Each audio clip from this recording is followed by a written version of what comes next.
కోర్టుకు పోయి అడ్డుకున్నారు అధ్యక్ష. అడ్డుకోవడం వల్లనే ఆ రోజు కాంగ్రెస్ పార్టీ చేసిన నిర్వాకం వల్లనే ఇది జరిగింది. నేను గౌరవనీయులు కేటీఆర్ గారిని కోరుతా ఉన్నాం. ఇది మేము కూడా ఒకటి అప్పీల్ చేయడం జరిగింది అధ్యక్ష. మేము ఆ మున్సిపల్ బిల్కి సంబంధించి కానీ ఇప్పుడు సీతక్క గారు కూడా ఒక అప్పీల్ చేయడం చాలా ఇంపార్టెంట్ బిల్కి సంబంధించి.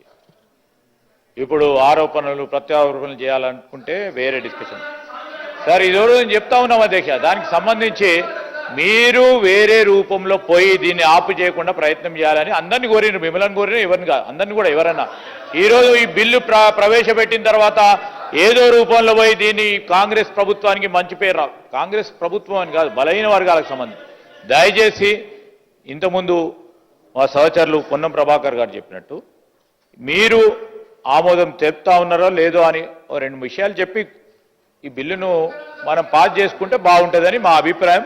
అదే మా సలహా, మా సూచన కూడా కోరుతా ఉన్నాం అధ్యక్ష.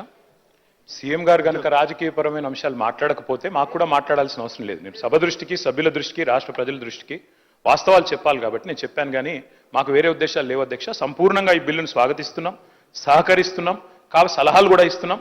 స్వీకరిస్తారా లేదా మీ విఘ్నత, అది దీనికి మేము చేయగలిగేది ఏమీ లేదు. కానీ వాస్తవాలు చెప్పాలి కాబట్టి 2018లో మేము జీవో తెచ్చిన మాట వాస్తవం. బలహీన వర్గాలకు 34% రిజర్వేషన్లు ఇవ్వాలని సంకల్పించి జీవో నంబర్ 396 తెచ్చిన మాట వాస్తవం. గోపాల్ రెడ్డి అనే నాయకుడు అడ్డుకున్న మాట వాస్తవం. వారు ముఖ్యమంత్రి గారికి దగ్గరి బంధువు అన్న మాట వాస్తవం. మహబూబ్ నగర్ జిల్లా అన్నది వాస్తవం. అందులో నేనే తప్పు చెప్పట్లేదు, వక్రీకరించట్లేదు. అట్లాగే అధ్యక్ష ఇంకొక మాట నేను చెప్పాలి అధ్యక్ష. ఒక్క మాట దయచేసి నేను ప్రభుత్వానికి కోరుతా ఉన్నా అధ్యక్ష. మీరు మాట్లాడితే ఇందాక వేరే ఫామ్లో రండి, మరి హౌస్ ఎన్ని రోజులు నడుపుతారో ఇప్పటివరకు చెప్పలేదు అధ్యక్ష. నిన్న మా హరీష్ రావు గారు, ప్రశాంత్ రెడ్డి గారు ఇద్దరు బీఎస్సీలో ఉన్నారు, అడిగారు 15 రోజులు నడపండి, ఎరువుల కొరత ఉంది, 15 రోజులు నడపండి, రాష్ట్రంలో వరదలు వచ్చి సమస్యలు ఉన్నాయి, 15 రోజులు నడపండి, బీసీల సమస్య చర్చిద్దాం, బీసీ డిక్లరేషన్కి ఒక రోజు పెట్టండి అధ్యక్ష. బీసీ డిక్లరేషను, ఫార్మర్ డిక్లరేషను, యువజన డిక్లరేషను, ఎస్సీ ఎస్టీ డిక్లరేషన్ పెట్టండి, 15 రోజులు హౌస్ నడపండి. కానీ ప్రభుత్వం పారిపోతుంది అధ్యక్ష, హౌస్ నడపడానికే సిద్ధంగా లేరు. మేమేం చేస్తాం అధ్యక్ష దానికి? We take a strong objection అధ్యక్ష. మేము ఇక్కడే ఉన్నాం అధ్యక్ష, వాళ్ళలాగా పారిపోలేం. ఈ రోజు కూడా మేము స్పష్టంగా చెప్పడం జరిగింది, మా అభిప్రాయం బీఎస్సీలో చెప్పడం జరిగింది. ప్రజా సమస్యలపై వారు అనేక విషయాలను ప్రస్తావన తీసుకొచ్చినప్పుడు అన్ని విషయాల్లో కూడా డిస్కస్ చేయడానికి మా ప్రభుత్వం తరఫున మేము ఓపెన్గా ఉన్నాం. We are ready. ఎన్ని రోజులు అంటే అన్ని రోజులు ఈ సభను నడపడానికి ఎక్కడ కూడా వెనుకాడబోము. ఈరోజు ప్రత్యేక పరిస్థితుల్లో ఉన్న తరుణంలో ఒక పరంగా ఫ్లడ్స్ వచ్చినాయి, గణేష్ ఉత్సవాలు ఉన్న సందర్భము, వాటి అన్నిటిని కూడా దృష్టిలో పెట్టుకొని బీఎస్సీ నిర్ణయం తీసుకుంటుందని అభిప్రాయాన్ని వ్యక్తం చేశాం. కానీ వారు పారిపోతున్నప్పుడు వారు పారిపోయినారు అధ్యక్ష. ఇప్పుడు మేము పారిపోలేదు, ఇక్కడే ఉన్నాము, ఇక్కడే ఉంటాము, మళ్ళా కూడా వస్తాము, ప్రభుత్వంలో ఉంటాము. మీ ప్రతి లేవనెత్తిన ప్రతి ప్రశ్నకు సమాధానం చెప్పే శక్తి ఉంది, యుక్తి ఉంది, తప్పకుండా చెప్తాం అధ్యక్ష. అధ్యక్ష ఎల్ఏ మినిస్టర్ గారు మాకు మంచి మిత్రుడు అధ్యక్ష, మా జిల్లా. కానీ ఎల్ఏ మినిస్టర్ గారు చాలా తెలివిగా పదప్రయోగాలతో తప్పించుకునే ప్రయత్నం చేస్తున్నారు.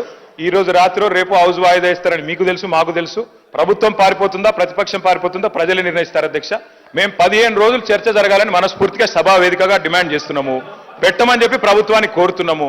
సహజంగా ప్రభుత్వం ముందుకు వస్తుంది, ఎల్ఏ మినిస్టర్ గారే డిసైడ్ చేస్తారు అధ్యక్ష. ముఖ్యమంత్రి గారి కన్సల్టేషన్లో చేస్తారా చేయరా వారికి వదిలిపెడతాం అధ్యక్ష. ఇవాళ నేను 2-3 ప్రశ్నలు ప్రభుత్వాన్ని అడుగుతా ఉన్నా అధ్యక్ష. మొన్న నేను బీహార్లో కొన్ని పత్రికల్లో వచ్చిన ప్రకటనలు చూసిన అధ్యక్ష.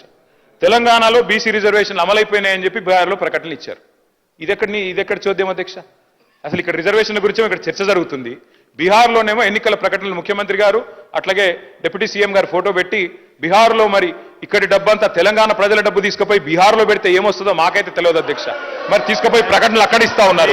మరి ఇక్కడ రిజర్వేషన్లు పాసే కాలేదు, పాస్ అయిపోయినట్టుగా మరి అక్కడ చెప్తా ఉంటే మాకు ఆశ్చర్యంగా ఉంది అధ్యక్ష. అట్లాగే అధ్యక్ష ఇంకో విషయం, న్యాయ సమీక్షకు నిలబడని జీవోలతో ఎట్లా బీసీల జీవితాలు మారుస్తారో చెప్పాలి అధ్యక్ష, ప్రభుత్వమే చెప్పాలి. అట్లాగే నేను తెలంగాణ రాష్ట్ర సమితిని భారతీయ రాష్ట్ర సమితిగా మార్చుకొని తెలంగాణ ప్రాంత ప్రజలతో పేగుబంధం తెంచుకున్నది ఆ పార్టీ అధ్యక్ష. ఈరోజు భారతీయ రాష్ట్ర సమితి అనే పార్టీ పెట్టి తెలంగాణ సంపదనంతా కూడా ఇతర రాష్ట్రాల్లో దోషిపెట్టిరు సార్ అధ్యక్ష. పంజాబ్ లో పోయి చెక్కులు ఇచ్చినటువంటి చరిత్ర మీది. మీరా మా గురించి మాట్లాడారు అధ్యక్ష. మహారాష్ట్రలో ఒక్కొక్క మీటింగ్ కోసం 100 కోట్లు ఖర్చు పెట్టి ఒక సర్పంచ్ కూడా గెలవని పరిస్థితి ఆ రోజు బీఆర్ఎస్ పార్టీ అధ్యక్ష. ఈరోజు తెలంగాణ అప్పుల కుప్ప రాష్ట్రంగా మారిందంటే మీ ఆలోచన వల్ల. ఈరోజు 8 లక్షల కోట్లు అప్పులో తీసుకుపోయినటువంటి పరిస్థితి అధ్యక్ష.